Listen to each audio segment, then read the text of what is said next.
dej si hrát kam chceš, vrať se ideálně živej. No tak to má samozřejmě jasný vysvětlení, to je Casanova po tatínkovi, že? Aby vlastně si o nás jiný lidi nemysleli něco. Tohle mě nikdy nenapadlo a mám chuť všechny podpatky a sukně jít zahodit. Vítáme všechny matky i nematky. Právě posloucháte novou epizodu podcastu Nemateřství.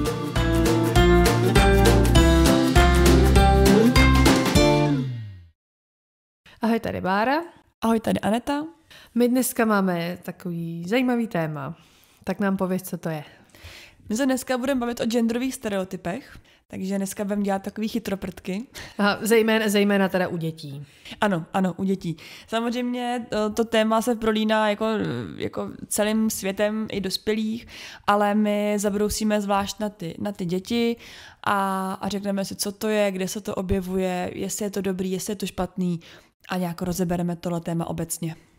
Já ještě, než se do toho jako vrhneme na začátek, tak jsem chtěla říct dvě věci. První, a to je, že jeden náš reel na Instagramu má v tuhle chvíli 300 000 zhlédnutí, což už je v podstatě virál, jako na český poměry. Vím. Takže wow. Jedna věc a druhá věc, to ani nevím, jestli ty si zaznamenala, jsem se hrabala zase v našich stránkách a vytvořila jsem něco s názvem kolekce. Najdete to na nemateřství.cz/kolekce a to je v podstatě soubor veškerého našeho obsahu, co máme na stránkách na nějakou třeba ohledně životní situace. Takže tam je třeba kolekce před narozením, kde najdete přímý proklik na epizody, které by se mohly hodit na epizody, produkty a soubory ke stažení, které by se mohly hodit maminkám před narozením dítěte. Takže vlastně dohromady témata porod, těhotenství, babička a tak dále. Takže Bára udělala, vzala si pomyslný štítkovač a oštítkovala všechno, co bylo potřeba a zařadila to do kategorií. Přesně tak. Takže nemateřství.cz/kolekce. Skvělý. A teď už jdem teda na ty stereotypy. Pojďme na to.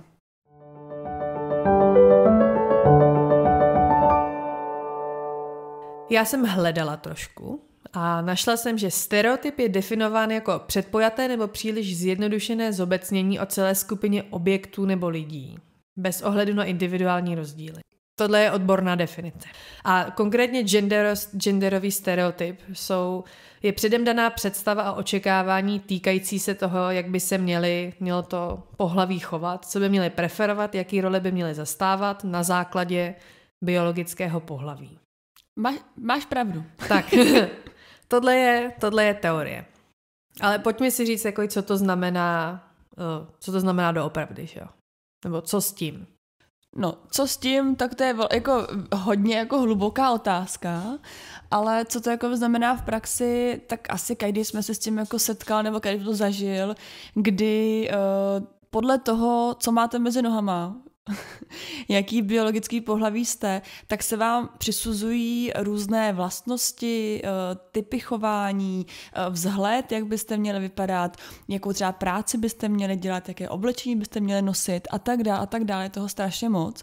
A vlastně se to všechno motá jenom ohledně toho vašeho biologického pohlaví. To znamená, kluci nosí modrou, holky nosí růžovou, to je takový asi jako úplně jako prototyp toho stereotypu. A vlastně možná ještě by bylo taky dobrý si říct na ten začátek, že stereotyp obecně nemusí být až zase tak jako špatný, protože stereotyp lidem obecně jako v historii a i nám v dnešním světě vlastně jako pomáhá se orientovat mezi jako složitostí světa. Vlastně takhle bych to jako popsala. Protože nejsme schopni si pořád na všechno dělat vlastní obrázek a vlastní názor, to bychom se z toho zbláznili. A určitá forma jako přijetí toho stereotypu ti jako pomáhá v tom zařadit člověka, myšlenku, nápad do nějaké jako kategorie a umět se v tom světě zorientovat. A takhle jako obecně vznikl jako stereotyp. Bohužel samozřejmě má i ty jako negativní stránky, kdy tomu stereotypu přikládáš až jako tak moc velký důraz, že už neprobíhá to tvoje vlastní ověřování té myšlenky nebo toho nápadu a vlastně jenom sklouzneš jakoby hloupě k tomu stereotypu a přijmeš ho jako jedinou svatou pravdu a podle tý žiješ. Já ještě k tomu týmu seznamu, kde se ty stereotypy projevují, tak bych tam doplnila, že z těch stereotypů někdy vyplývají i jako povinnosti toho, v úvozovkách povinnosti, co by člověk jako měl umět a znát, protože Jo, vys takový to, jako měla bys umět vařit, šít, protože jsi holčička. Jo, nebo měl bys umět tohle, protože jsi kluk. A ještě k těm stereotypům, já si jako taky myslím, že nutně nejsou úplně zlí, protože to je v podstatě nějaké jako zobecnění zkušenosti, jo? Že my víme, že to, co má 4 kola a volant, je auto. A nazýváme to tak autem. Že jo? A stejně tak jako třeba drtivá většina ženských, jo? Prostě má dlouhý vlasy, prsa a vykazuje nějaký jako tady ty znaky. Takže když vidíme někoho prostě, kdo má prsa, ženskou siluetu, dlouhý vlasy, tak předpokládáme, že to je žena. A myslím si, že jako na tom, na první dobrou, není nic špatného. No, kdyby tohle, jasně, tak to je i nějaký jako popis daného objektu nebo dané věci, ale kdybychom jako stereotypy neměli, tak vlastně jako bychom ani nebyli, takhle, my bychom uvařili svůj mozek. My bychom prostě nebyli schopní pořád nad čím jako přemýšlet a nějak se škatulkovat sami, takže v určitý jako míře nám pomáhají. Čemu nenahrává dnešní doba je to, že se v těch stereotypech jako boří spousta hranic a boří se vlastně úplně ve všem. A ať to je tady pohlaví, o kterém se bavíme, nebo ať to je prostě nějaké jako vnímání světa, nebo jestli, já nevím, spalovací motory u aut jsou dobrý nebo špatný, jo, to prostě úplně jako ve všem se dneska bořejí ty zažitý jako vzorce z minulosti a to nám v tom dělá strašný bordel. A vlastně jsme trošku v době, kdy se jako utváříme novou dobu a snažíme se o to, aby nebyla stereotypní, ale ono to úplně nejde. Co si budeme povídat? Prostě to úplně nejde. Ono teďka ještě jako trošku obecně, jo, ale spousta lidí, kteří jsou třeba jako, já teď nevím, jak to říct, abych nikoho neurazila, prostě vybočujou tady z těch stereotypů, tak jsou jako hrozně hákliví a urážliví na to, když je někdo jako vidí podle těch stereotypů, jo. Ale prostě sorry, ale pokud na ulici vidím někoho, kdo má prostě jako ženský v oblečení dlouhý vlasy, tak předpokládám, že to je žena a ještě nedávno by jako o tom nebyl žádný pochyb. Dneska si řekne, že to na 98% je žena. No tak jasně, tak jedna věc je to jako předpokládá, to se na nás nikdo nemůže zlobit, to prostě je přirozená věc, ale druhá věc a to si právě to boření těch stereotypů, na který se jako dneska hodně naráží, je to, jak já přijmu a zpracuju tu informaci, že to žena není. A to je jedna věc, ale ještě to jde vlastně za tu hranu, jak já se k tomu, a teď se bavíme teda jako o člověku, k tomu člověku teda jako budu chovat, když to zjistím. Jo? A to nemusíme takový extrém, to můžeme prostě jinou jako věc, když někdo zjistí, že ženská nevaří. Jo, někdo to prostě přijme, je to fakt dobrý, tak nevaří, nejde jí to, nechutná jí to, bla, bla, bla. Ale druhá věc je, jak se potom k tobě chová, když zjistí, že se ženská teda nevaří. Víš, jestli to dává nějak sežrát, nebo jestli prostě ti to omlátí o hlavu, nebo jestli řekne, hele, fajn, je to tvoje volba. Jo, a tohle je ten největší kámen úrazu, na který se jakoby naráží ve stereotypech. Tohle to se řeší hodně jako v maminkovských skupinách, že ženský si jako buď to svěřují, nebo si stěžují, hele, ten můj tohle doma dělá, tohle doma nedělá a teď se řeší jako co je čí práce, jo, ale v podstatě těch jako rolí nebo úkolů, které jsou na 100% daný, protože jsi žena nebo muž, tak je hodně málo. Porod, kojení, těhotenství, no, oplodňování, jako ze strany muže, to prostě musí dělat. Jo, já musím kojit. Respektive ne ve smyslu, že bych jich musela, ale ve smyslu, že muž nemůže. Přesně tak, ale v tu chvíli vlastně je to daný biologií. Jo? A prostě biologii, no teď jsem tady jako nezměníme, jako umíme to dneska změnit. Můžeš být muž nebo žena, můžeš být co chceš, ale tu vrozenou biologii nezměníme, takže prostě jsou věci, které jsou daný a proto nejede vlak, ale dnešní téma o těch genderových stereotypech, což je to, kdy se přisuzuje nějaká vlastnost tomu pohlaví, ale není daná biologicky, je daná vlastně jako společensky. Společnost rozhodla, řekla, vybrala, já nevím, jak to jako říct, že tohle pohlaví, který má prostě prsa nebo který má pinďoura, bude dělat tuhle a tuhle činnost.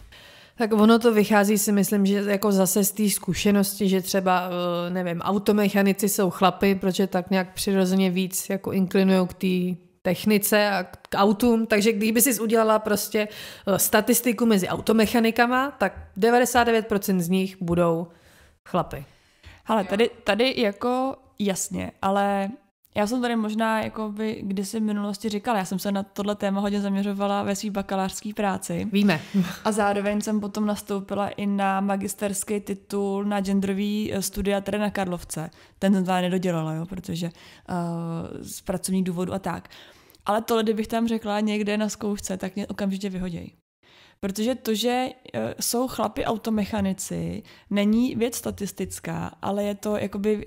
Máš pravdu, že to tak je, ale to neznamená, že jsou tam třeba zručnější. To prostě jenom znamená, že od malička jsou ty kluci k tomu vedený, aby zručnější byli.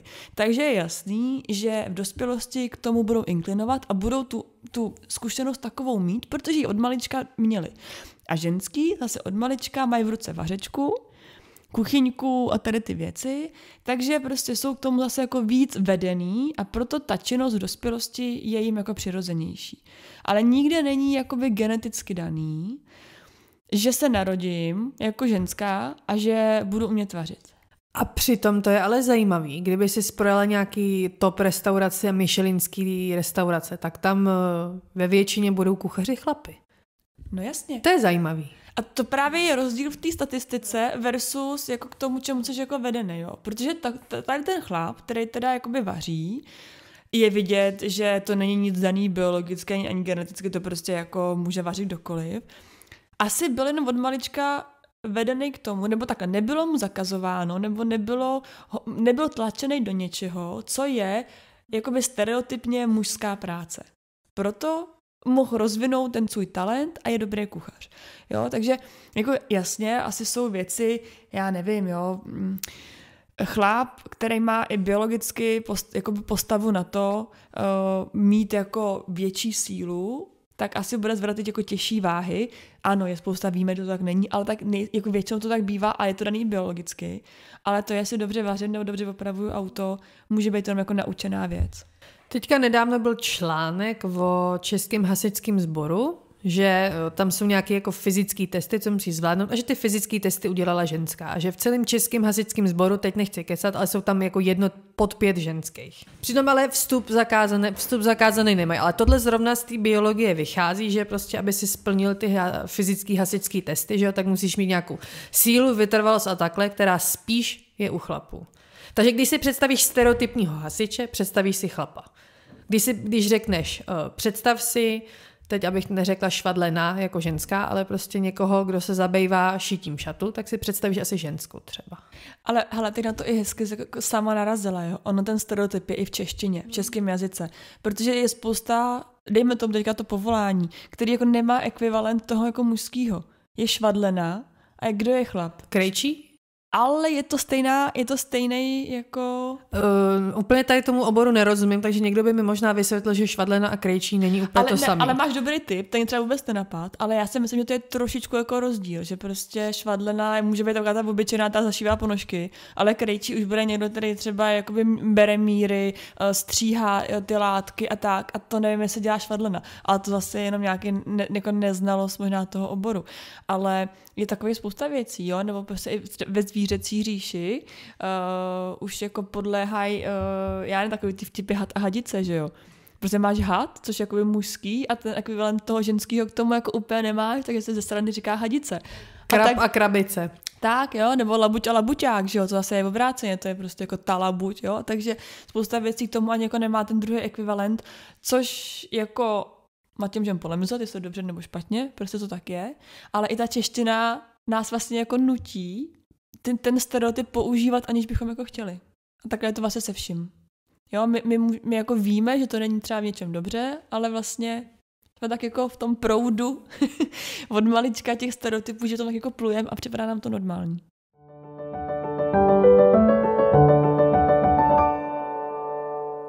Tak, teď jsme si teda řekli tak jako, to byl trošku delší úvod, v podstatě jako obecně o dospělých, ale my jsme se chtěli bavit hlavně o dětech. Takže začneme tím vlastně, kde všude ty stereotypy najít. No, kde najdeš dětský stereotypy? Já bych řekla, že číslo 1 asi jsou jako různý hračky a aktivity. Já jsem na to narazila nedávno, když jsem šla do hračkářství se podívat, co tam mají. Jo, protože standardně tam nechodím, nevybrala bych tam hračky pro své dítě, ale pro zajímavost jsem se tam šla podívat. A tam to byl jako stereotyp jako blázen, protože bylo růžový oddělení pro holčičky a tam byly prostě takový ty sady na uklízení, na vaření, panenky, barbíny a pak bylo modrý pro kluky a tam prostě stavebnice, dinosauři, opravování a auta a vláčky. I kdybych tam našla, mě to nové tak naštvalo, že jsem šla pryč. Takže jako si myslím, že hračky a ještě oblečení, to je jako, tam se to u těch dětí jako nejvíc cpe. Tak ono to jsou dvě základní oblasti, které se vlastně u dětí řeší, že jo. Ale jenom tomu hračkářství, jako, a teď jako my jsme hrozně, nebo takhle, já sama jsem tomhle hrozně jako schizofrení, protože si vem, do toho hračkářství přijdu a teď, protože mám kluka, tak bych chtěla mu koupit nějakou hračku a vlastně budu ráda, že se rozhlídnu a vidím, aha, růžová, modrá, vím, kam mám jít. Takže na jednu stranu mě to vlastně jako pomáhá v té orientaci v tom krámě, protože pokud by se dala namixovaný panenky s autíčkami a tak, nebo je to úplně jako pro tebe jednoduchý tam něco hledat. Tomu rozumím, ale tím pádem by to mohlo být oddělení, že by mohly mít oddělení panenky, oddělení autíčka. Jako rozumím, jo, ale jako jenom, že vlastně já sama jsem v tom jako schizofrení, že vlastně na první dobrou super vím, kam mám mít. Ten můj stereotyp, že modrák patří klukovi, mi pomohl v tom, abych se jako zorientovala, ale potom přesně jako u tebe přichází to nasrání, kdy stojím u modrýho jako regálu, ale já bych třeba koupila i panenku, ale ona v modrém regálu není. Jo, takže už potom musíš vlastně jako přemýšlet, aha, panenka, to je růžový stereotyp, ta bude tam v tom druhém oddělení a vlastně musíš takhle potom už si sama to jako klíčovat. Přitom, jak jsem říkala, může to být oddělení panenky nebo oddělení podle jako věku, třeba klidně. Ten věk mi přijde asi takový jako rozumnej, zvlášť u těch úplně malinkých, že jo, tam prostě ty hračky pro ty nejmenší jsou, tam teda ale si myslím, že jsou spousta nich je jakoby jako negendrových, že ty hračky pro ty úplně nejmenší jsou jako namixovaný. Tak to jsou nějaké jako chrastítka nebo takhle, tak tam to můžeš rozlišit maximálně barvou. Jo, ale i potom třeba takový ty nějaký první, já nevím, skládačky nebo takový ty jako vkládačky, jo, takový ty kostičky, ty taky si myslím, že ještě jsou a že se to láme tak kolem toho roku a půl, kdy už začínají být autíčka a panenky. A tam jako je ten největší boom. A další věc, ještě co jsem chtěla říct takhle, dítěti nějak jako neublíží, když bude mít tady ty hračky nebo tady ty hračky, ale co si myslím, že už jako od malička může zanechat nějaké jako otisky v těch dětech, je, že když holku a kluka povzbuzuješ jako, nebo máš na ně prostě dvojí metr tady v tom, že klukovi řekneš prostě nebreč, seš chlap. To je taky jako typický stereotyp. Přitom to je prostě jako malej chlapeček, že jo. No, to už jsou takový ty jako stereotypy ve výchově, kdy jako přistupuješ k tomu, teď to vyzní hrozně, tomu jako pohlaví, který to dítě má už s nějakou naučenou frází nebo nějakým jako předurčeným jako stylem. Ale zase jako my jsme v tom tak od malička vychovávaný, že to první, co tě napadne, je přesně tohle. Kluci nebrečej a holky nemají odředný kolena. To je úplně typický prostě, jo. Kluci můžou mít rozedřený tepláky úplně jako na kůži, ale holčička má šatečky a punčošky a tam je hezká upravená čistá. Jo, a už vlastně tomu malému ročnímu capartovi vlastně říkáš, jo, kluk, dobrý, mazej, běž si hrát kam chceš, vrať se ideálně živej, ale tu holčičku tak jakoby držíš v nějakým jako ústraní na té houpačce hezky, jo, aby se neušpinila. V čistotě. Tak, ano. A to byla taková ta hezká, rozkvetlá lilie, bílá, čistá, krásná. No a kluk může být špinavý a smrdět i z fotky, že jo. To říkala moje učitelka, že chlap smrdí z fotky. A oni tady to je promítnutý, určitě to je někdy i třeba jako v reklamách, pohádkách a tak. Že to je fakt jako je prorostlý všude. No tak pohádka, že jo, princezna a princ, nebo takovej ten jako chudej Honza a bohatá nevěsta, že jo, nebo obráceně děvečka od prasát a princ, takže jako je tohle jako zvláštní. Ale já mám v plánu, a to už mám jako dlouho v plánu, akorát jsem ještě to období nenastalo, až budu číst pohádky svýmu jako dítěti, tak protože mám několik kamarádů gayů, tak jsem normálně zjistila, objevila jsem u nich knížku, že normálně existují pohádky, a teď já neříkám jako pohádky pro geje, to určitě ne, ale pohádky, kde jsou prostě dva princové. Vím o tom. Jo, takže a mi to přišlo jako hrozně jako hezký do určitý míry a já nechci vůbec jako podsouvat tomu dítěti, že jako být gay je dobrý nebo špatný nebo tak, ale prostě, že ten stereotyp, kde je prostě ta princezna s tím princem, takhle být vůbec jako nemusí a že může být prostě jako dva princové nebo dvě princezny. Teďka jsem si vzpomněla, já čtu na Twitteru různý doktory, rodiče a takhle. A nějaký rodič tam psal, že byli na hřišti a že jejich dítě má kamaráda, který má, teď nevím, jestli 2 maminky nebo 2 tatínky, jestli 2 rodiče stejného pohlaví a že ty 2 děti, kolik jim bylo, 4, 5, nevím, se o tom bavili a to jedno dítě se ptalo toho druhého, hele, ty máš 2 maminky, proč? A tomu říká, no prostě to tak máme. A to druhý, aha, to je super. A šli dál. Jo? Že jakoby dokavať do těch dětí jakoby nenasypeš ty předsudky nebo ty krávoviny, nechci říkat špatný názory, ale prostě jako ty ošklivý předsudky, tak těm dětem to jako je jedno, že jo. No, tak jasně, že jo, a v tomhle, proto i v tom úvodu jsme se bavili o tom, že nám vlastně od malička jsou nějaký věci předkládaný jako normální, nebo jsou do nás prostě jako sypaný, úplně jako nevědomky. Tím pádem potom je hrozně těžký se v dospělosti těm stereotypům jako vyhnout nebo snažit se chovat nestereotypně, to prostě jako nejde. A proto i třeba to povolání, jak jsme se bavili, jo, proto je tolik kadeřnic a tolik automechaniků, protože prostě to tak jako je. No ale zase jsou i kadeřníci, ale stereotypní kadeřník je gay. Ano. No ale zase, jo, jakoby, když bychom se do úplného důsledku, tak ten gay, ten je odmala gay. To prostě se nestane, že ti je 15, to to přeskočí a jsi prostě gay. Tak ty vlastně jako od malička k tomu tíhneš a pokud máš třeba ty rodiče trošku jako normální, tak ti v tom jakoby nechají. To znamená, nezakazují ti to a nechají tě v tom jako bejt a proto ty gayové jsou kadeřníci, protože pokud, nebo takhle, ne proto jsou gayové kadeřníci, ale protože mají takový to jako lepší cítění pro tu estetiku, to tak prostě je. A je v nich jako rozvíjená stejně jako těch holčiček. No, ale velice pravděpodobně toho geje vychovávali úplně stejně v těch 3, 4, že jo? A říkali, ty budeš fotbalista, ty budeš to je otázka. No. To je otázka, třeba ne. Víš, to třeba, nevíme už. Třeba prostě pokud to rodiče fakt bude normální a tomu klukovi ten fotbal nešel, tak ho tam prostě nedali. A dali ho třeba na krasobruslení, protože mu šlo.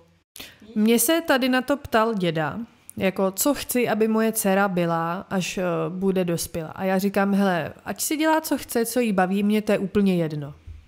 Jo, tak mě na to řekl děda, že mám blbý keci, že jo, tak už je to 80letý starý pán, tak jsem to přešla. Ale fakt říkám, mě to jako je úplně jedno.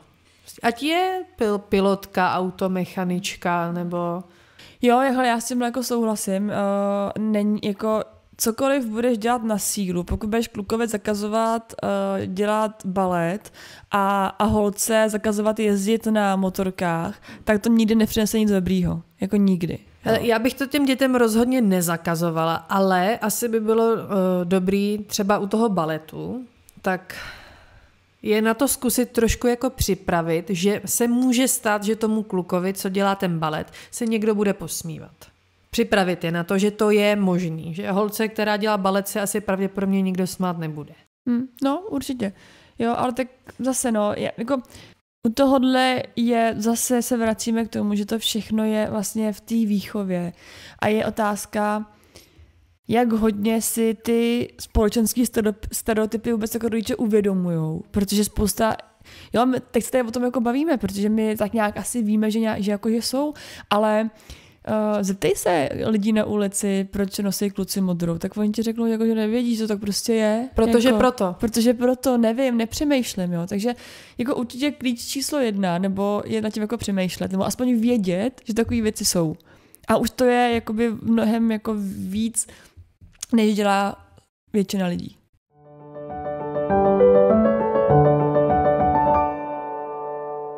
Teď jsme si teda řekli, kde to najdeme, ale Důležitý si myslím, a možná taky, že to je víc než důležitý, kde to najdeme, je, co všechno jako vlastně takový stereotypy můžou způsobit. Já jsem hledala a zjistila jsem, že existují normálně studie, které se tady tím zabývají. Našla jsem studii z Princetonské univerzity, která zjistila, že už 6letý dívky si myslí, že být výrazně nadaná není typické pro jejich pohlaví a že tyto vlastnosti většina z nich považovala za mužský.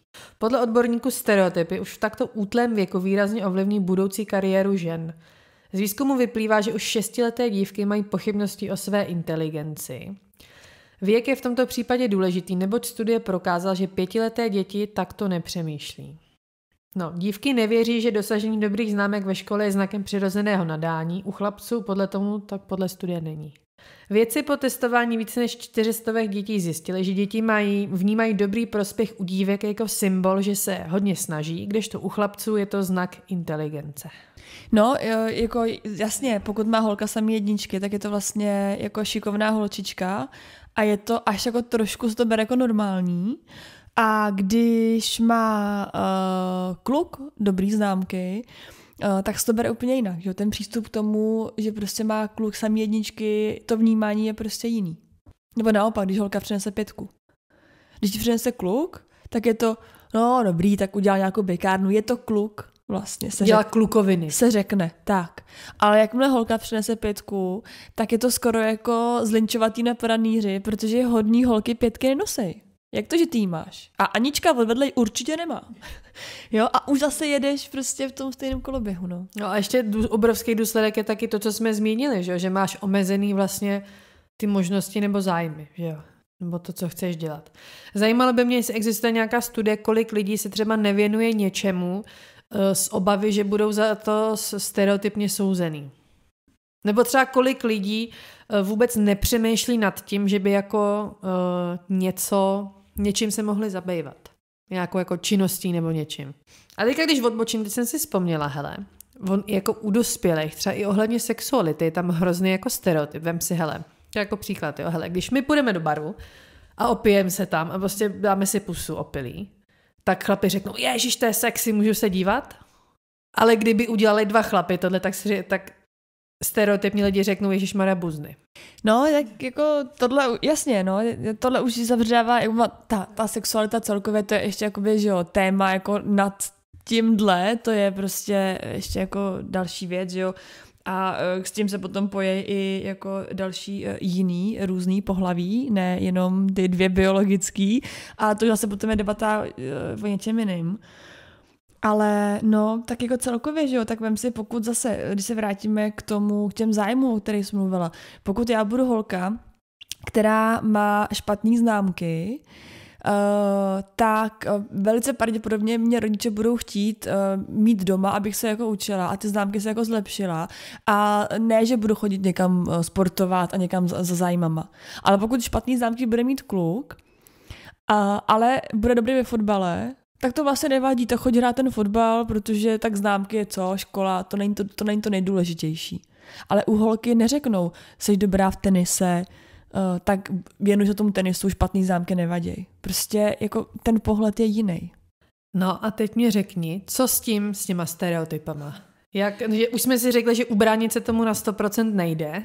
Hele, na tohle, kdyby byla odpověď, tak jako já ani nevím co, jo, to je prostě ze zboží půlka světa, protože prostě tohle je tak prorostlý ve všem možným. Neřešili jsme třeba i platy u 2 stejných jako pracovníků, akorát jiný pohlaví, jo, prostě tohle je fakt jako od malička se s náma táhne úplně všude. No hele, co s tím? No tak jako, už jsem říkala, první klíč úspěchu je vůbec jako rodič si to uvědomit, že něco takového existuje. Že ať chceš nebo nechceš, tak to prostě děláš. Jako sorry, děláme to všichni. A jenom o tom nevíme, třeba. Jedna věc je, že děláš něco nevědomky a druhá věc je ještě, že to jako můžeš podporovat tím, že tady půjdeš do toho hračkářství a řekneš, tak já svoji dceři koupím panenku, protože to je holčička. Jo, nebo... Jasně, proto jako první vůbec si to jako uvědomit, že jako do prčic i kluk si může hrát panenkou, protože prostě je malej a chce se o něco starat. A jestli to je panenka, nebo to je postavička ze Star Wars, anebo to je prostě plišák, je to úplně jedno, o co se stará, prostě má tam to, že jo, tu hračku. No, tak jako no a to je podle mě jako jediný, co s tím můžeme dělat. Jenom jako o tom vědět a snažit se to jako nějak korigovat a nedávat jako těm dětem až na břímě toho tolik. Myšleno, ne jako aktivit, ale myšleno tady těch podnětů k tomu, aby se sami k něčemu jako schylovali. Já jsem zjistila, že třeba co se týče těch dětských hraček, takže to víceméně jako ignoruju. Jo, že moje dcera má vláčky a koupila jsem jí ty vláčky jako ne proto, abych třeba jako bořila tady ty stereotypy a řekla, a já jí na truc koupím vláčky, protože i holka může mít klučičí vláčky, ale protože se ty vláčky na sebe napojují, jsou tam kosky, které se na ně nasazují a říkám si, to je jako na motoriku, to jí bude bavit, to jí půjde. Proto to má.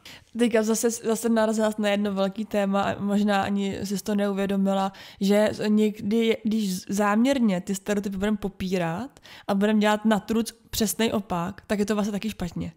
Protože pokud budu tobě na schvál kupovat kalhoty a prostě volný mikiny a budeš si hrát s hračkama, s autíčkama, chodit na fotbal, jo, tak vlastně to taky není dobře. Prostě ani jako tíhnout ani k jednomu tomu extrému není prostě dobře. No to v podstatě taky děláš ty stereotypy jenom na ruby, že jo?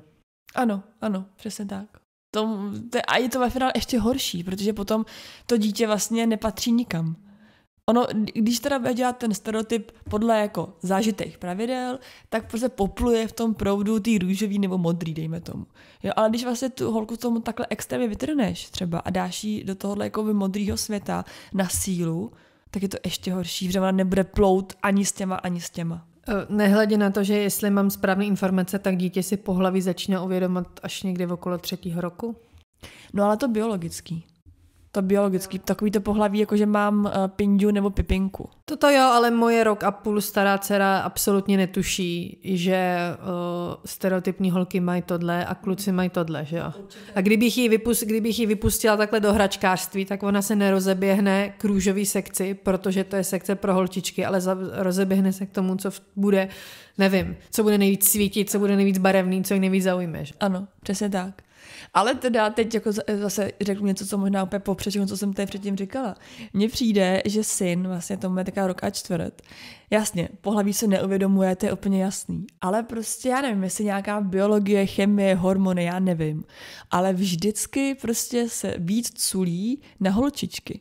Protože jsme někde na hřišti, nebo jsme prostě někde v nějakým tom, nebo jenom třeba on je v kočáře a kolem běhají nebo chodí nějaký děti a on s takové laškuje s těma holkama. No tak to má samozřejmě jasný vysvětlení, to je Casanova po tatínkovi, že?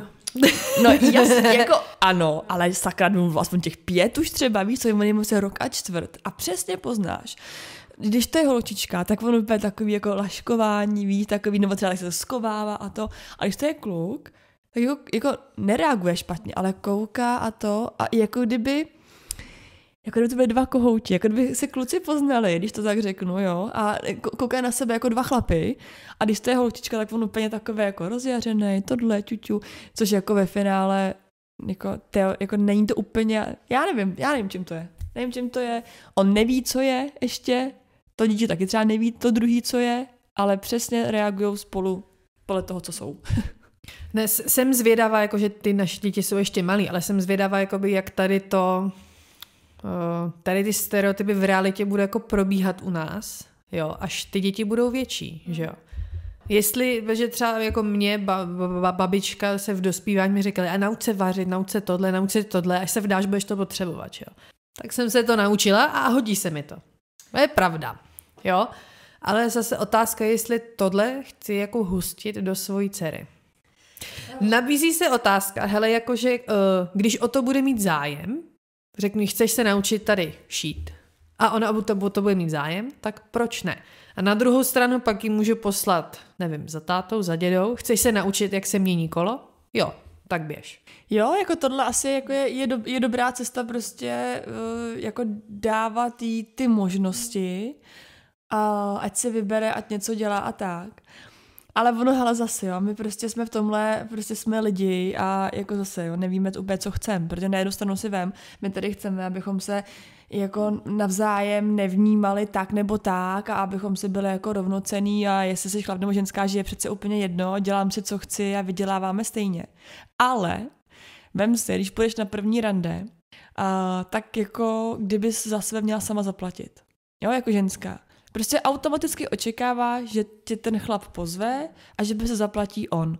Každý se tam třeba doplní cokoliv jinýho, jo, co očekává od chlapa. Ale prostě i přesto, že tohle všechno víš, jsi v tom erudovaná, jsi prostě blá, blá, blá, tak stejně vlastně to popíráš jenom nějakým vlastním chováním, že chceš, aby ti chlap otevřel dveře, že chceš, aby chlap se o tebe postaral, že chceš, aby chlap uměl chlapácky opravit prostě něco doma, jo? To prostě jako chceš, aby zaplatil v restauraci.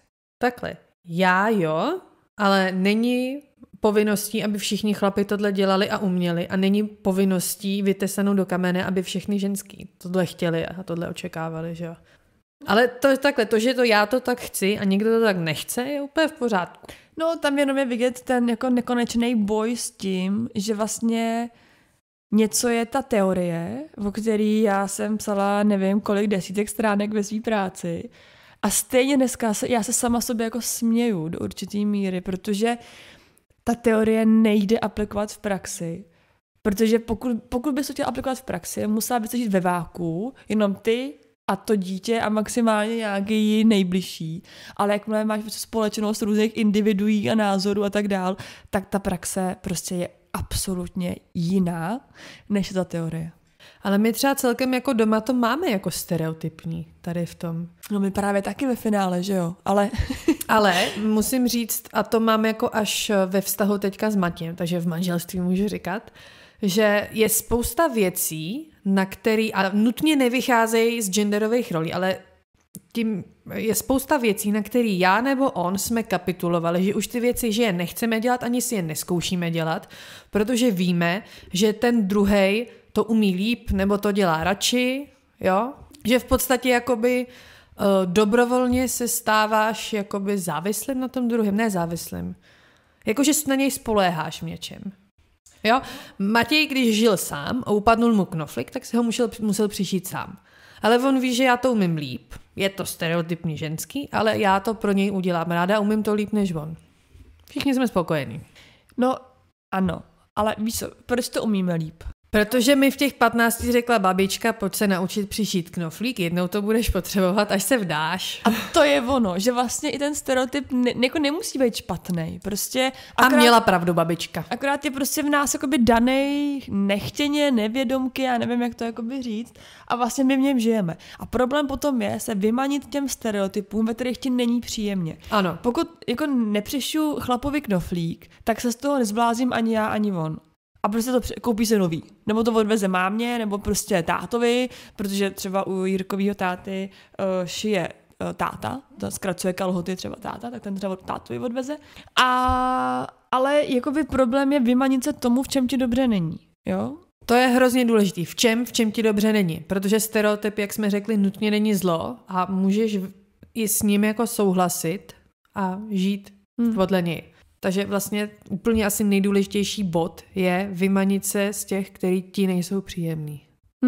A jako není to nic jako špatného, prostě si říct, já tohle tak necítím, já to prostě nechci dělat, já to dělat nebudu a mám k tomu nějaký důvody a potom už vlastně jenom, a potom vlastně už jenom ustát tu reakci toho okolí, protože to je jakoby další věc, která tě potom třeba nechtěl do toho stereotypu vrátí. Protože pokud já řeknu, já nebudu vařit, ať jsme v nějakým jako normálním, a tebe okolí zlinčilo za to, že to dělat nechceš, tak tě vlastně zpětně potom možná donutí k tomu, že to jako dělat budeš a není ti v tom dobře. Ale ještě jsem chtěla říct, že pravděpodobně, když budu odmítat tady to genderovou roli, když řeknu nebudu vařit, tak to pravděpodobně ten důvod bude jiný, než že to je genderová role. Že řeknu nechci vařit, protože nemám na to čas, nebaví mě to, ale ne, že nebudu vařit, protože já nebudu stereotypní ženská, že jo. To už je zase hloupý to odmítat jenom kvůli tomu. Ano, no to je jasný. To jakoby spíš to okolí očekává, že to budeš dělat protože to je genderový stereotyp. Ale pokud já to odmítnu dělat, mám k tomu milion jiných důvodů, než že to je stereotyp. No a to samé u těch dětí, abychom se vrátili k těm dětem, prostě oni taky můžou odmítat nějaký věci dělat a jenom na nás, jestli my, jak na to my zareagujeme, buď to tak jako přijmem. A nejhorší, co můžeme udělat proto je to říct si, no co si na to řeknou lidi, nebo co si o tom řeknou lidi, nebo co si pomyslejí sousedi. Jo? A A tohle je nejčastější důvod, proč my těch stereotypů se držíme, aby vlastně si o nás jiný lidi nemysleli něco, a teďka, když se doplní co, špatného, divného, jo, cokoliv.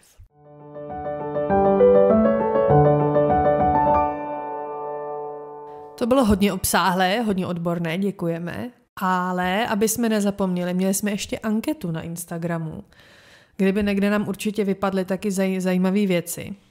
Hele, první otázka byla, myslíte si, že výchova chlapců a děvčat by měla být odlišná? Tak hele, 60% hlasovalo, že ne, 40% že ano. Zajímavý. Já bych řekla, že záleží jako na věku. Ve věku, v jakým jsou naše děti, 1,5 roku, tak tam je to stejný, že jo. Otázka je, co dál. No, hele, jako zase potom narážíme na to, že jako ano, je to stejný. I ty děti se chovají různě, že jo. Podle toho prostě i jestli mají klučičí hormony, holčičí hormony, tak se prostě nějak chovají. Teď ty třeba necháváš svoji dceru kreslit, taková jako typická holčičí aktivita, že jo, když to tak jakoby řekneme. A já svýho syna ne, ale jenom proto, protože prostě... O to nemá zájem. On o to nemá zájem, on prostě radši jako bude do všeho mlátit, třískat a tak dál. Což ale nevychází o tom, jakože bychom je vychovávali jinak, ale prostě to vychází z jejich přirozenosti, tak to nebudu násilím měnit. Takže jako pak je otázka, jestli to je výchova, není výchova. A otázka je, jako souvisí to s tím, jestli my v budoucnu budeme jakoby učit naše děti něco, jako ty stereotypní role. Budeme. Ale jako, protože to jinak nejde. Takhle, budeme, ale myslím si, že je do toho nebudeme nutit, když o to nebudou mít zájem. Jo. Ale třeba, co si myslím, že kdyby jako rozdíl rozhodně měl být jako ve výchově u těch dětí, je třeba jako v chování k tomu druhému pohlaví, což jako na to navazuje třeba nějaká sexuální výchova, takhle, že prostě chceme, aby naši synové byli gentlemanové, aby se chovali slušně k dámám, že jo? Jo, a naopak chceme, aby aby holky se chovaly nějak. Ale no, to je přesně ten stereotyp. Ale víš, jak jsem to myslela. Já jsem přece čekala, jak to větu doplníš, abych ti mohla říct, už přemýšlíš v tom stereotypu, protože není nikdy vytesaný do kamery, jak se sama říká, že chlap je gentleman a ženská je květinka, o kterou se musí starat. Takže i holka, ale zase, jo, existuje ekvivalent ke slovu gentleman, existuje gentlewoman, existuje v angličtině takové, já to nevím, jo, já se fakt jako ptám, existuje, nebo jak bys řekla jinak gentleman? Ať jako v angličtině, nebo ať nějakým jako počeštěným. No, to je mezina, to se používá i v češtině jako gentleman. No jasně. Ale pod pojmem gentleman si jako představíš slušně vychovaného chlapa, který se prostě chová k ženám jako slušně a s úctou. Tak, a jak bys takhle popsala ženu jedním slovem? Gentlewoman neexistuje. Jo? A zase, už jsme prostě v tom, že i jazyk tě svazuje, i vlastně to myšlení tě svazuje. Takže já bych neřekla, aby se kluci chovali jako gentlemani. Já bych řekla, aby se dítě jak jako k druhému pohlaví chovalo prostě slušně. I holky jsou svině, které prostě dokážou hodný kluky zneužívat. Jo? Takže i holka by měla být v úvozovkách gentleman. Prostě chovat se lidi k sobě lidsky a jako... No, ale jako vím, jak to myslíš, že naprosto s tím jako souhlasím, ale vlastně už zase jsme v tom stereotypu. A zase jsme tam sklouzli. No, druhá otázka byla, jaké genderové stereotypy považujete za nejvíce rozšířené v současné výchově? Tak v podstatě tady se opakovalo, že kluci nebrečí, jo, to se opakovalo nejvíc, růžová, modrá, že jo, přesně, že holčičky musí nosit růžovou, chlapečci by měli být silní, holčičky něžné a slabé. No, hele, mě jenom takhle napadá, jo, to já se pamatuju ještě, když jsem si dělala jakoby rešerži k té svojí práci. Ono i oblečení, nejenom barva, ale ten typ oblečení, který jakoby ženský jsou jako, teď řekl, nucený nosit, jako jsou, já nevím, silonky, šatičky, podprsenka, tady ty věci, jsou vlastně jako svazujícího jako charakteru. A ono se to jakoby hodně ta filozofie té barvy a toho typu oblečení, že ta holka je křehká, taková jako moc by se neměla jako projevovat, je taková ta hodná manželka, starostlivá, se vlastně promítá i v tom oblečení, který vlastně jí neumožňuje takovýho pohybu jako tomu chlapovi. Chlap má prostě triko a kalhoty a to jako to je mnohem pohodlnější na nějaký pohyb a než jako sukně a k tomu silonky. Tohle mi nikdy nenapadlo, to je hrozně zajímavý. I bota, vem si chlapská, ženská bota. Chlapská bota versus podpatek společenskou obuv, když nevezmeme jako žabky, jo, společenská obuv, kterou třeba nosily i naše babičky, tak vždycky ta ženská byla na minimálně nějakým lehkým podpatku, kde chlapská ne. To znamená už i ten, jakoby, to obutí samo o sobě a potom samozřejmě všechno další oblečení, jakoby navádí společensky tu osobu k tomu, jaký může mít pohyb a jako co je jí pohodlný. Chlap může sedět nohu přes nohu, není mu nikam vidět, protože má kalhoty. Ženská musí sedět spořádaně, nožky takhle hezky složený pod sebe, protože má sukni, aby nebylo nikam vidět. Už i ten jako pohyb, nebo ta řeč těla vlastně vychází z toho stereotypu. Tohle mě nikdy nenapadlo a mám chuť všechny podpatky a sukně jít zahodit. Ne, že bych za poslední 2 roky nějaký na sobě měla, že jo? No, já jsem podpatek neměla, prosím tě, no. Ale jo, ale jako rozumíš ty myšlence, že prostě už to v oblečení vlastně ti dává najevo, holka by měla sedět ticho jako pěnička na gauči a koukat a kluk může líst a skákat po stromech, protože to má i jako vhodný oblečení. Setkali jste se někdy s genderovými stereotypy ve výchově vašich dětí? A tohle mě překvapilo, že 64% ano a 36% ne. Že čekala jsem, že ten rozdíl bude výraznější. Teď to nechci nikoho dotknout, ale myslím si, ten, co odpověděl, že ne, tak se toho třeba jenom nevšim. No. Jo, a třeba opravdu někdo ne, jo, ale jako myslím si, že to skoro nejde. U doktora, babičky, na ulici lidi. Jo, prostě. Já jsem se s tím nejvíc setkala přesně od té starší generace. Jo, kdy mě někdo jako z generace 70, 80 řekl, že oblíkám svoji dceru jako kluka, když byla v hnědý teplákový soupravě s medvídkama. Hele, a zase těm, co odpověděli, že ne, vsadím se, že jim určitě nějaká návštěva k novorozenému dítěti přinesla holčičce sukínku a chlapečkovi, já nevím, botičky. To se vsadím. A jestli ne, tak opravdu jako klobouk dolů, protože dneska s tomu vyhnout je téměř jako nemožný. Myslíte si, že je důležité, aby se o genderových stereotypech diskutovalo v rodinném a vzdělávacím prostředí? Tady to bylo jednoznačný 95% ano. Takže aspoň víme, že náš vzorek posluchačů je otevřený diskuze a myslím si, že by to mělo být součástí.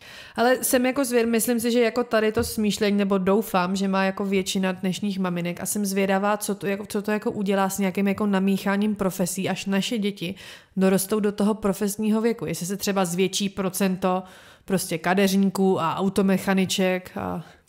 Já si myslím, že jo. Já si myslím, že a teď to vyzní hrozně jakoby fakt jako se omlouvám za to, co teďka řeknu, ale až mile jakoby vymizí ta stará generace, až prostě vymře ta generace těch našich jako babiček a prababiček, který prostě v tomhle byli naprosto jako prostě tam nejel vlák přes. Tak volební preference budou vypadat jinak. Dobrý, všechno, jdem dál. Všechno bude vypadat jinak. Dál. No pozor, ono zdaleka nevolej komunisty, jenom starý lidi. To bylo pro mě nejhorší zjištění. Ale to je jakoby odbočka. A tak až tahle generace zmizí, tak se to určitě někam posune, ale já mám zase jakoby strach z toho, kam až se to posune, protože my tady řešíme 2 pohlaví a gender 2 rolí, ale ono se to posouvá tím směrem, že vlastně budeš mít jako na výběr cokoliv. Ne, že si vyberu, jestli jsem kluk nebo holka a jestli nosím modrou nebo růžovou, ale že si třeba vyberu to, jestli jsem pes nebo traktor. A jako až tohle mě spíš děsí, jo? Takže uvidíme. No, jako co se týče tady těch jako, pro mě to jsou jako extra buřty tady to, pardon, jo. A to je občas, na mě vyběhnou nějaký reelsy, třeba teďka jsem viděla, že v nějaký americký talk show byla tam pozvaná, já ani nevím, jestli mám nazývat maminkou tou osobu, vypadala jako ženská, jak se identifikovala, nevím, prostě rodič. Nějakýho dítěte. Rodič libovolně zvoleného pohlaví. A že žili teda 2 rodiče s tím, že jedna ta osoba se identifikovala jako nebinární, ta druhá jako trans, nevím kterým směrem, to je jedno. A že mají 4letou holčičku, která se identifikuje jako nebinární. Děti přijímají to, co vidějí. Hele, kdybych já měla říct jako na plnou hubu můj názor, tak si myslím, že jako tady ty prostě to do ní nacpali ty rodiče. Jo? No, jasně, děti dělají to, co vidějí. A hlavně, promiň, proč by měli jako tady tím jako zasírat hlavu 4letým dětem, jo? Dobře, nemám 4letý dítě zatím, ale moje představa o přemýšlení 4letého dítěte je, že jako jejich rozhodnutí dne je, jestli budu koukat na Šreka anebo na prasátko Pepu. To je asi jejich největší životní rozhodnutí. Ale mimochodem věděla, že prasátko Pepa je holka?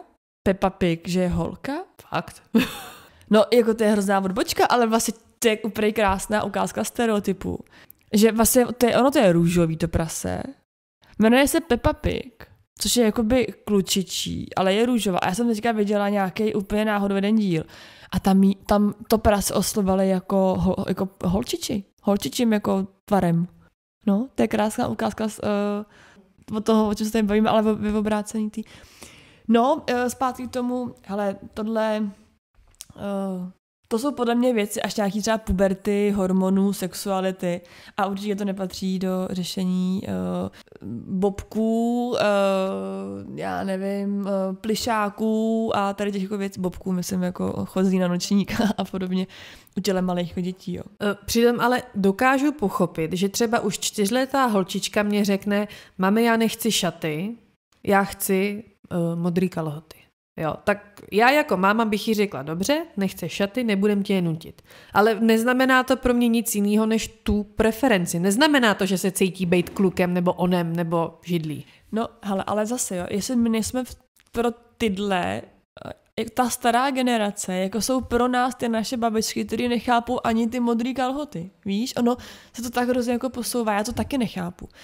Ale jestli my tady řešíme růžovou a modrou, tak jestli oni takhle nepřemýšlejí prostě holka kluk, myšleno v tom jako biologickým a v tu chvíli to do té holky jakoby vyber si, co chceš být a je jedno, co máš mezi nohama. Víš, jestli volba pro naše dítě je kalhoty nebo šaty, tak jestli pro ně na stejné rovině není volba pro to dítě, neřeš, co máš mezi nohama, chceš být to, nebo nechceš být nic. Tak ve finále, pokud je jenom o nějakou jako sociální roli, tak teď přemýšlím, jak to podat, aby to nevyznělo jako blbě. Pokud jde jako o tu sociální roli, tak v podstatě jako v úvozovkách o nic nejde. Ale v Americe už jsou jako běžně případy, kdy jako ne 4letým, ale prostě jako lidem, dětem jako pod 18 let prostě podstupujou jako operace na měnění pohlaví. To je i u nás, pozor. Jo, prostě pod 18 let a cpou jako do sebe hormony. Jo, a... Pamatuješ se na ten článek, na to video, co jsem ti posílala někdy v létě? Jo, koukala jsem na to a to si myslím ale, že je problém. To je problém. Protože když o sobě 4letá holčička bude tvrdit, hele, já jsem kluk, říkejte mi Martine, teďka budu nosit modrý kalhoty, tak... jaká je šance, že to takhle jako je, že to prostě tak cítí, anebo že to je prostě nějaká jako dětská role. Jo, stejně jako já jsem si hrála na princeznu. Nebo na mořskou vílu. Můj brácha si hrál na princeznu. No. jo, takže dokavať to je nějaká jako sociální role, tak si myslím, že je velká šance, že u těch dětí to jako je jako přechodný a je to nějaká jako fáze. Jo, stejně jako děti mají prostě fázi, kdy milují Elzu a chtějí všechno s Elzou, že jo? Ale prostě jakmile do nich začneš jako řezat nebo cpát hormony, asi jsem v tomhletom zabedněná konzerva, ale prostě myslím si, že by se dětem piníky řezat neměly. Ale vem si, kolik lidí odmítá dát 15letý holce antikoncepci, protože to jsou přece hormony, jo? Ale zase jiná skupina lidí, která jí v 16-17 narve hormonama, aby se změnila pohlaví.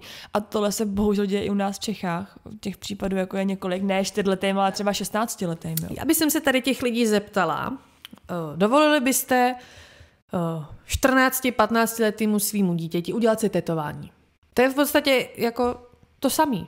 Permanentní změna těla. To není to samý. To se dá odstranit.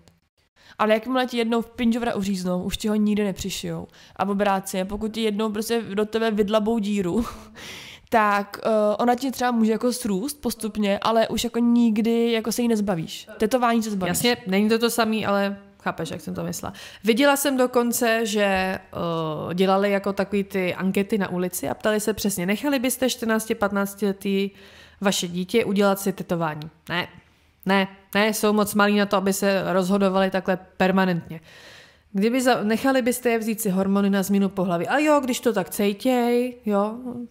Ta otázka, jaký je tady vzorek, ale to je přesně to, že my vlastně, hele, a možná tohle téma bychom mohli uzavřít tím, že je dobrý. Ještě pak máme poslední otázku z Instagramu, povídej. OK, tak předposlední, že jako je dobrý mít na výběr, ale my žijeme v době, kdy máme na výběr úplně ze všeho a nejsou hranice. A teď jsem slyšela jeden rozhovor s Jiřinou Bohdalovou a mě vlastně hrozně jako fascinoval, úplně se jako zasmála tomu, co ona tam řekla, protože to úplně krásně popisuje tu dobu, akorát ona těm, jak je z té staré školy je taková držka prořízla, tak se to jako by troufla říct. A ona říkala, že za její doby by všichni tyhle lidi měli diagnózu psychické choroby a byli by zavřený v blázinci. A já nechci říct, zavírejme lidi do blázince, to je jakoby takhle určitě ne, ale tohle opravdu je psychická porucha. Pokud se necítíš být tím svým pohlavím, který máš biologicky, je to psychická porucha, která se do určité míry dá léčit. Jo? A my ale žijeme v takové době, kdy si můžeme vybrat úplně všechno, i pinďora si můžeme vybrat, tak prostě tu možnost máme volby a můžeme se to zvolit a tak se k tomu jako přistupuje. Jo? Takže jakoby volba, ale jako odsaď pocať. No. Máme tady poslední otázku z Instagramu a ta s tím v podstatě souvisí. Jaké jsou podle vás hlavní... Ježiš, teď mě to tady vyskočilo. Tak ještě jednou. Jaké jsou podle vás hlavní překážky v boji proti genderovým stereotypům v současné společnosti? Tak, opakovalo se tady starší generace, nebo dokonce česká natura, modní trendy, tlak společnosti, zažité vzorce z vlastní rodiny, neochota vzdělávat se a přemýšlet, nebo lidé, co odmítají i zamyšlení se nad tím, že to může být jinak. To úplně jako krásně bylo shrnutý, si myslím, protože i my jsme to tady vlastně říkali, že pokud o tom nevím, že to dělám, tak nemůžu čekat nějakou změnu. Jo? Takže první krok je si to uvědomit, potom se to teda snažit po malých krůčkách zapracovávat ve svém okolí, no a to, když udělá každý, tak společnost se někam jako posune, jo? Ale bez toho to prostě nejde, no.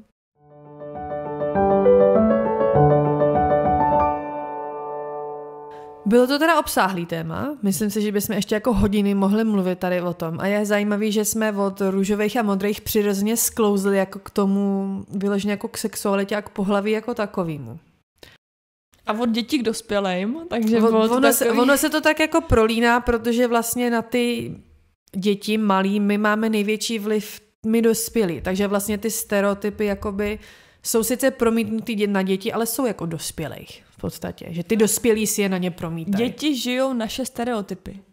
Jo, tak to prostě je a vždycky se třeba o něco málo ubere v každé generaci, ale prostě děti žijou naše stereotypy, no. Co dál? Ne, říkám, tady to jako obecně je hrozně jako zajímavý téma a jako v Americe si myslím, že jako tady ty diskuze jsou ještě úplně jiný, vys jako 4letý nebinární holčičky a jako trans děti a lidi pod 18 jako s uřezanýma genitáliema, no nevím. Doufám, že to jako v plný síle jako nedojde k nám. Hele, když ono je to jako se vším, jo. Jako já nechci být jako radikální, ale prostě dřív byl chlap nebo ženská, nic mezi tím. Tečka. Máš pinďovra, seš chlap. Máš vagínu, seš ženská. Tečka. A jakmile ve všem trošku upustíš hranice, tak vždycky je budeš chtít víc a víc a víc a víc. A my jsme jakoby chtěli jenom ten gender. My jsme chtěli jenom to sociální pohlaví jako vyrovnat. My jsme chtěli jenom to, abys nebyla nucená jako ženská vařit a jako chlap se vrtat v autech. Ale tím, jak se ty hranice posouvají, tak jsme se posunuli až k tomu, že už se můžeš něco uříznout, přišít, předělat a že už vlastně není ta hranice, co můžeš a nemůžeš být. Jo? Takže my jsme se to tak trošku vlastně jako udělali sami tím, jak ty hranice chceme bořit, ale tak radikálně, že už není jako to, kde zastavit. To je smutný nakonec. No, co pro to můžeme udělat? My, prosím vás, nechte děti nosit, co chtějí. Hrát si s čím chtějí. A ono to nějak dopadne. Jako co, no, tak ty můžeš udělat maximum, ale pokud neudělá maximum celá společnost, tak prostě to pořád bude takový jako na hraně. A nenutit ty děti do ničeho a nezakazovat jim nic. Přesně tak. I kdyby to znamenalo kluk v baletu a holka na hokej. No, co uděláš? Nic. Tak se mějte krásně. Skládejte básně a zase příště ahoj. I pokud jste kluci, skládejte básně. No tak počkej, zase kluci skládají básničky, ne? Já jsem nikdy žádnou nedostala. Milostný psaníčka. No jo, vlastně. Tak a ti holky skládají básně. Já už jsem se v tom zamotala, no. Tak se mějte, ahoj. Ahoj.